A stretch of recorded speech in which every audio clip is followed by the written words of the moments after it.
আগামীকাল আফ্রিকা এবং ইন্ডিয়ার যে ফাইনালটি গেল, দুর্দান্ত একটি ফাইনাল ছিল। দুর্দান্ত একটি ফাইনাল ছিল, যে ফাইনালে ভাগ্যের কাছে হেরে গেল আফ্রিকা। আর ইন্ডিয়া, আমি প্রথমেই বলেছিলাম একটি ভিডিওতে যে দুটি বিভাগে লড়াই হবে, বোলিং এবং bowling. India bowling, Africa bowling. Africa বোলিংরা তাদের কাজটা করেছিল, ইন্ডিয়ার বোলিংরা এমন একটি জায়গায় কাজটি করেছে অতুলনীয়, অসাধারণ, মানে কল্পনার বাইরে। বাবা যায় না, এখান থেকেও কামব্যাক করে একটি দল ম্যাচ জিততে পারে এবং চ্যাম্পিয়ন হতে পারে। সেই সাথে চ্যাম্পিয়ন হয়ে গেল টিম ইন্ডিয়া, এবং তার সাথে দুইজন চ্যাম্পিয়ন ক্রিকেটার বিদায় নিলেন, রোহিত শর্মা এবং বিরাট কোহলি। বিরাট কোহলি যখন ম্যান অফ দ্য ম্যাচ হয়েছিল, তখন সেই কনফারেন্সের মধ্যে বলেছিল যে এটাই আমার লাস্ট 20 বিদায়। একটু পরে আবার রোহিত শর্মা ঘোষণা দিয়ে দিলেন।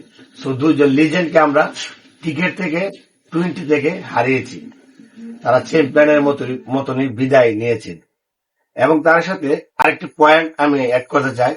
আমি আগের ভিডিওতে বলেছিলাম এন্ডি ক্লাসেন, সে ছক্কা মারবে, অনেকগুলো ছক্কা মারবে। ঠিক তাই হলো, অনেকগুলো ছক্কা মেরেছিল।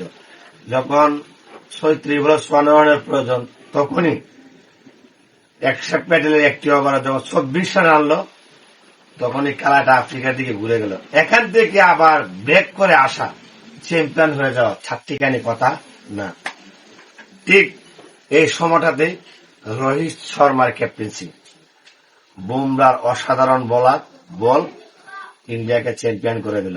আমি ইন্ডিয়ার চ্যাম্পিয়ন হওয়ার একটি পয়েন্ট শুধু ধরবো, একটি পয়েন্ট, যেখানে লাস্ট ওভারে সূর্য কুমার যাদব যে ক্যাচটি নিলেন, এটি আসলে ক্যাচ ছিল না, এটি ইন্ডিয়ার বিশ্বকাপ ছিল।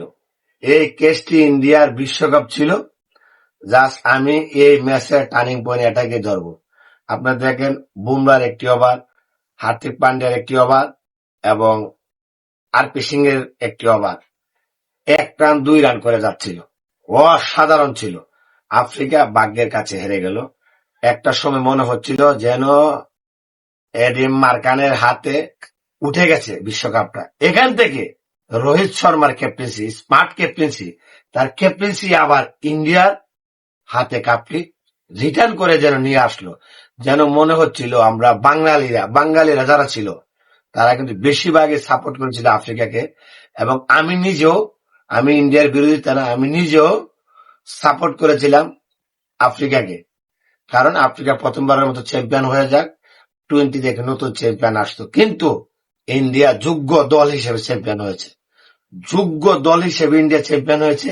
ইন্ডিয়া চ্যাম্পিয়নের যোগ্য ছিল, তাদের বোলিং লাইন আপ বিশ্বমানের। এবং শেষ একটা কথা বলতে চাই, জাসপ্রীত বুমরা আমার দেখা বর্তমানে বিশ্বের সেরা বলা, তাতে কোনো সন্দেহ নাই। জাসপ্রীত বুমরা সর্বকালের সেরাদের মধ্যেও থাকবে, কিংবদন্তি বলার হবে ইন্ডিয়ার।